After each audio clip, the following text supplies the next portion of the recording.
Hello, my name is Joe Baker. I'm reading from the book Lessons in Morals and Virtues, Stories, Heroes, and Guidance for Children and Young Adults, A Christian Perspective. This book is available from Amazon.com. Chapter 9. Being Truthful. We all like to be treated fairly. We like to see fairness and justice in our lives and in our society. What does the Bible say about fairness and justice? The book of Psalms says, "Blessed are they who observe justice, who do righteousness at all times."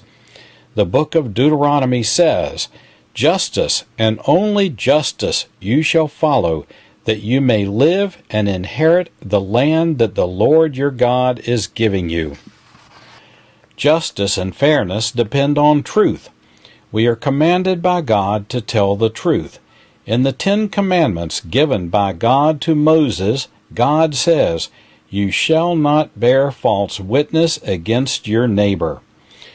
What can you do to act in accordance with God's instruction to follow justice and not bear false witness? One thing we must do is tell the truth. We must not say false things about others or give false accounts of happenings. Justice is based on truth and knowing what really happened. How can we expect to achieve justice if we don't know what really happened? Truth is also the foundation of trust and personal integrity. All relationships, whether business or personal, rely on trust. You cannot be effective in serving God, yourself, or society if you cannot be trusted. If you needed to hire an employee, would you hire someone you do not trust? Of course not. Being trustworthy and having integrity are among your greatest assets. We like people we can count on. We are valuable servants to one another and to the Lord when we are truthful and trustworthy. However, by telling a lie, you can lose others' trust in seconds. It takes a lifetime to regain it, and it is never as strong. The following story tells of a careless boy who lost his trustworthiness. The story of the boy who cried wolf. There once was a shepherd boy who was bored as he sat on the hillside watching the village sheep. To amuse himself, he took a great breath and sang out, "Wolf, wolf, the wolf is chasing the sheep." The villagers came running up the hill to help the boy and drive the wolf away. But when they arrived at the top of the hill, they found no wolf. The boy laughed at the sight of their angry faces. "Don't cry wolf, shepherd boy," said the villagers, "when there's no wolf." They went grumbling back down the hill. Later the boy sang out again, "Wolf, wolf, the wolf is chasing the sheep." To his naughty delight, he watched the villagers run up the hill to help him drive the wolf away. When the villagers saw no wolf, they sternly said, "Save your frightened song for when there is really something wrong. Don't cry wolf when there is no wolf." But the boy just grinned and watched them go grumbling down the hill once more.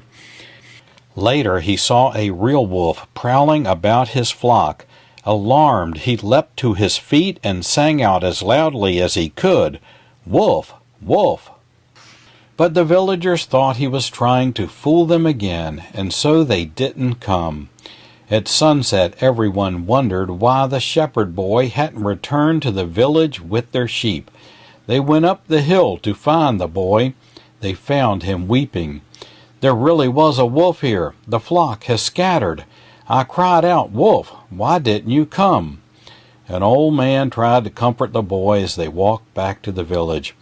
"We'll help you look for the lost sheep in the morning," he said, putting his arm around the youth. Nobody believes a liar, even when he is telling the truth. What situation is the boy in now? He's now known as a liar. People no longer trust what he says. Since they can't trust him, they will no longer let him watch the sheep or have other jobs. His ability to serve God and to help others and himself has been reduced.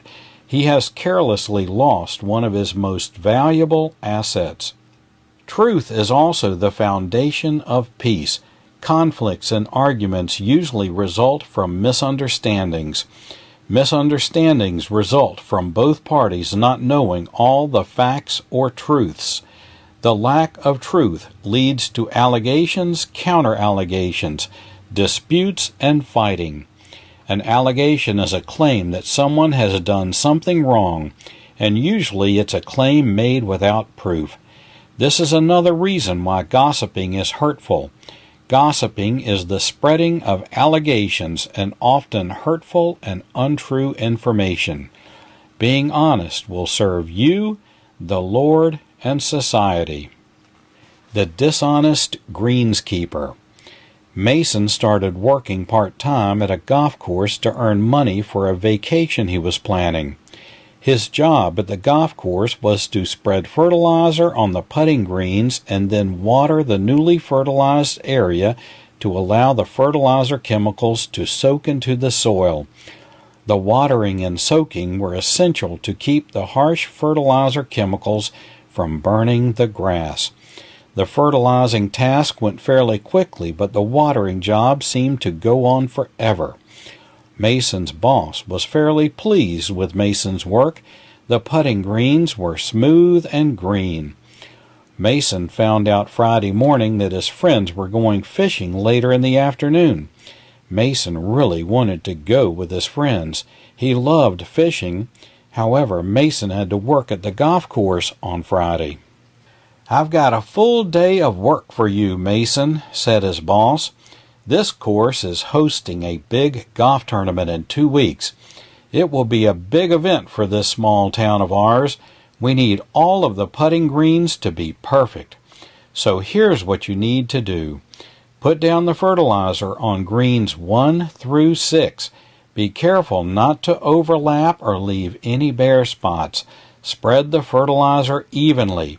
After that, water each green for 30 minutes.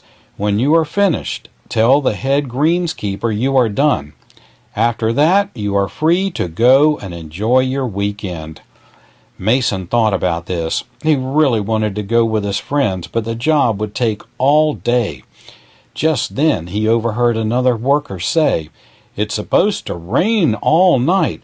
Looks like a 90% chance of rain. This course will get a good soaking." Mason thought about what he had just heard. "Why do I need to stay here all afternoon watering these greens when the rains are coming in tonight to water everything? I could go fishing with my friends.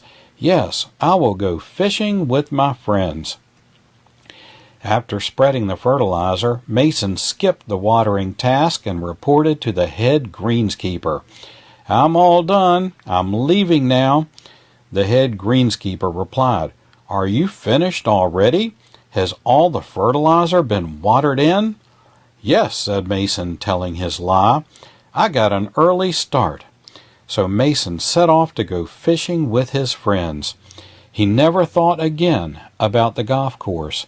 As it turned out, it never rained Friday night, or Saturday, or Sunday. By Monday, when Mason arrived at work, greens 1 through 6 were brown. The grass was destroyed by fertilizer burn.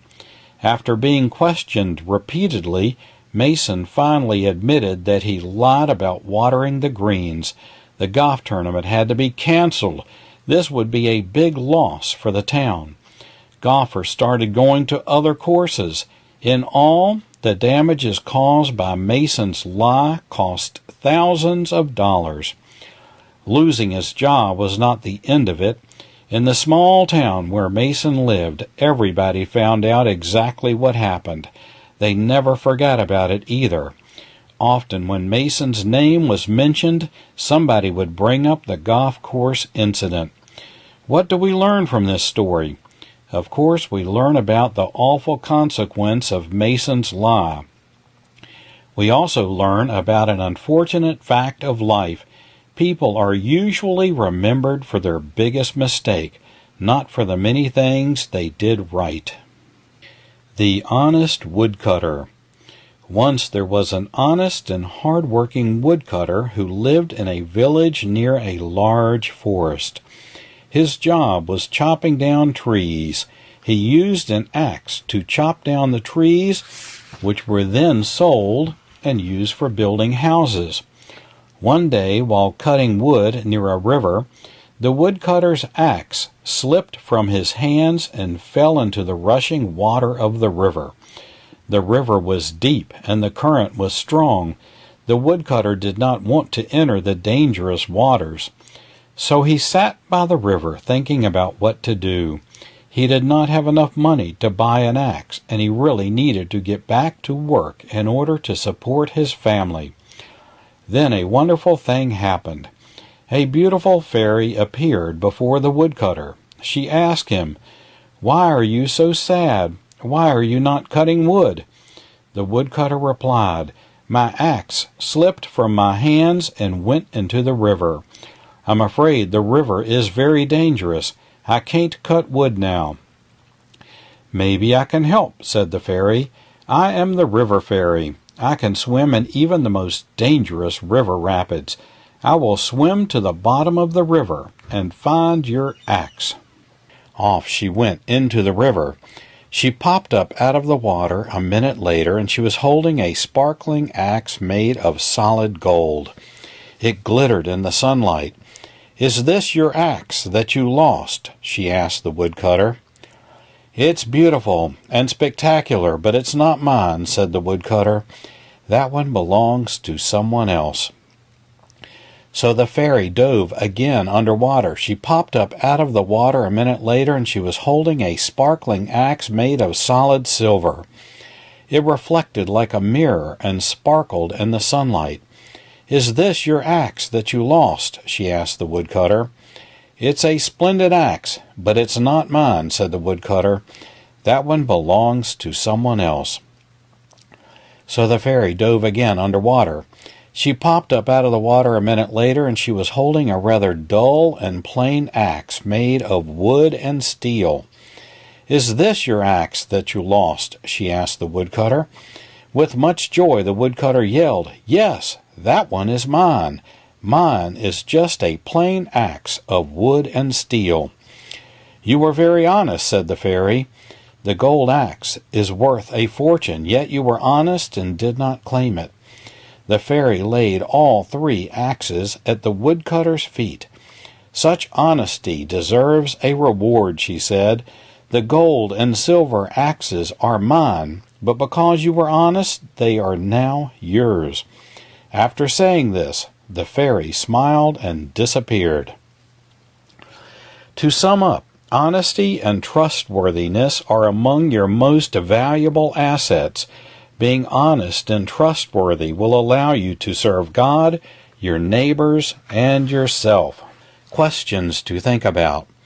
How does dishonesty affect your ability to serve? How does being honest help you in your home? How does dishonesty affect a family? How does dishonesty affect a workplace? What impact does dishonesty have on our society? A suggested prayer. Almighty God, please help us to choose the way of truth, justice, and fairness. We know you detest a lying tongue. Lies lead to misunderstandings and conflict. We cannot serve you or our neighbors if we cannot be trusted. Please help us to be responsible, trustworthy servants in your mission. Amen.